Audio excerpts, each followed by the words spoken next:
that normally has an issue with title seasoning. So, right. Well, there is no seasoning because it never went into your name. Right. I'm not. This is the people listening now. Don't confuse this with the short sale A to B, B to C close. There is no. This is actually the exact opposite, isn't it? Yeah. The guy that I just find somebody selling a house, and then I find somebody that wants to buy that house, and then I let the person that wants to buy it right from the guy selling it. So there is no seasoning because he's probably owned it for years, and I just get paid. I just get paid at closing. I get the difference. And you obviously were wholesaling properties before. In the traditional wholesale, you kind of do an assignment, and you cross your fingers and hope you get paid by the investor after closing. And with this method, you've actually locked in your profit from your seller side, and actually the seller's paying you on the HUD. Right. It's the seller. Like we had a little speed bump, roadblock, whatever you might want to call it today, where the seller decided at the last minute that he wanted to pay us when he resells it. Like I said, he's selling it again this Friday. He wanted to pay less for the house and pay us this Friday, and we just told him, well, no. The contract says you can't sell your house without paying us. So he said, oh, okay. And there you go. That's typical of what a lot of these wholesalers will do. They'll try and figure out a way not to pay you. And it's pretty easy because you don't have anything really that locks it in on the buy side when they're buying it from the seller. Right. So I got the one contract, the final contract the seller sells. The seller couldn't sell the house without me getting paid. That's right. It's impossible for the first closing to occur without you getting paid. And this was a concept that kind of makes so many what I call brilliant things out there are the most simplest things. And I remember when I had to come up with this, and the industry changed in 2000, and they brought in this seasoning issue, and they said, well, basically, you can no longer do these title passes in the title company. So I asked myself a simple question. Well, if you can't do that, then let's not pass the title.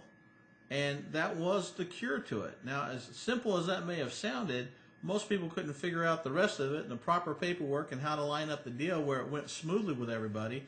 And I happened to be able to do that. And that's why I filed that to get a patent on it, because nobody else could figure it out. And even after we started training on it, we pretty much got there. And the only place you can get this method is by buying it from us. And that's why, again, people made so much money off of it.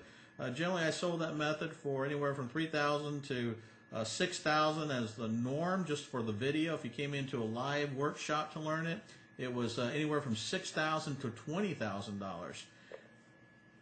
And right now, we're throwing it in for free, connected with coming in on the other things that we're training on right now, which is the short sales and the asset finder program.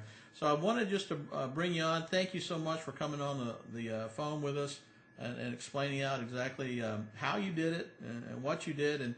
And by the way, how are you getting your check? Are you getting it wired in, or are they mailing you your check for $25,000?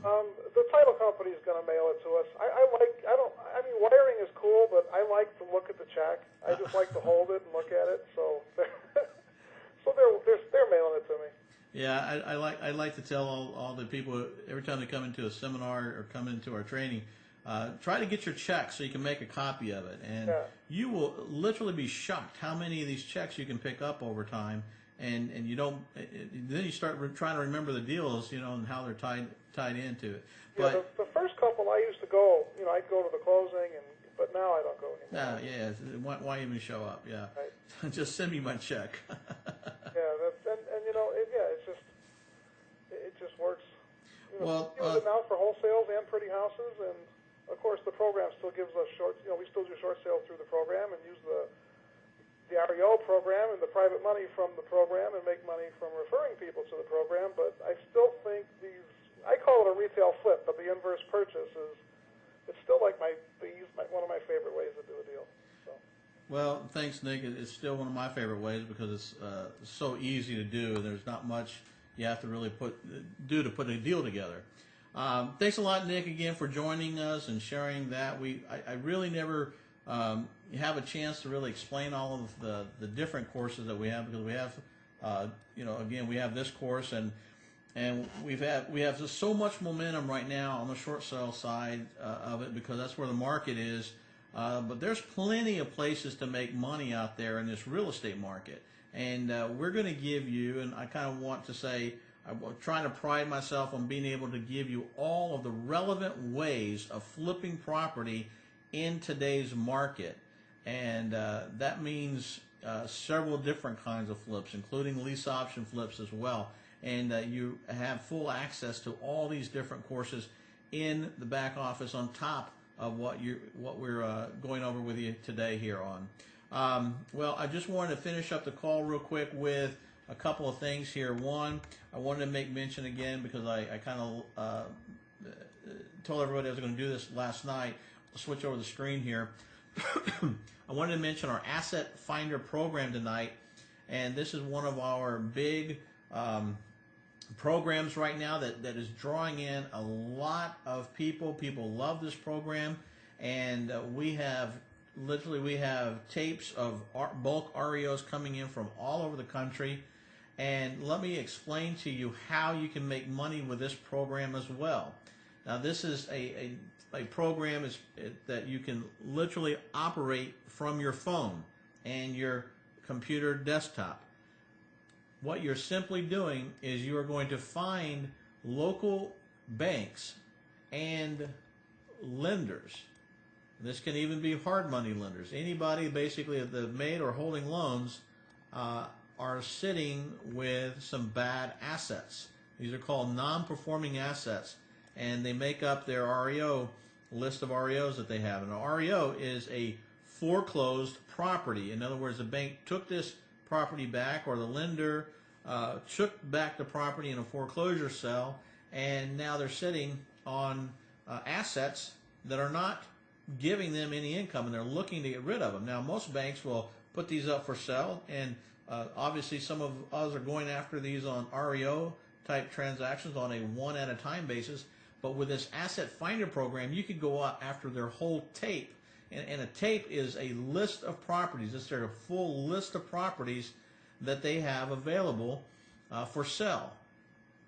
So ideal for them would be to get rid of all of them at one time, rather than going through and negotiating each one of them out, which takes more resources and more time, and they usually get beat up a little bit more. So they would love to sell them all at one time. The problem is their only option oftentimes is to do that. And now, with the foreclosures adding up like they are, these tapes get bigger and bigger before they can get rid of them. Well, what happens is we're going to show you how to contact the local lenders and exactly who to talk to at the bank, because you're not going to talk to the loss mitigation agent there. They are not in control of that. It's not the right person. If you talk to them, you won't be able to get it. We're going to show you who to talk to, what to say exactly, so that they will send you a spreadsheet with their full list of assets. Now, these assets are always going to be probably between $1 million and $5 million typically. Now, there are some banks out there with a lot more, but we're really not interested in those humongous ones that sometimes have $100 million in them by some of the big corporate banks or the major lenders out there. We're looking for the smaller ones, the localized area, who are sitting on $1 to $5 million in homes. Sometimes that's 30 or 40 homes. And so what we're going to do at that point is have you then email that to our asset buyer. Our asset buyer then takes over. So that's pretty much all you need to do. You're basically making a connection, introducing the parties. Now, when they close a deal, you're going to make 0.5% of the appraised value of that tape or portfolio of real estate. Now,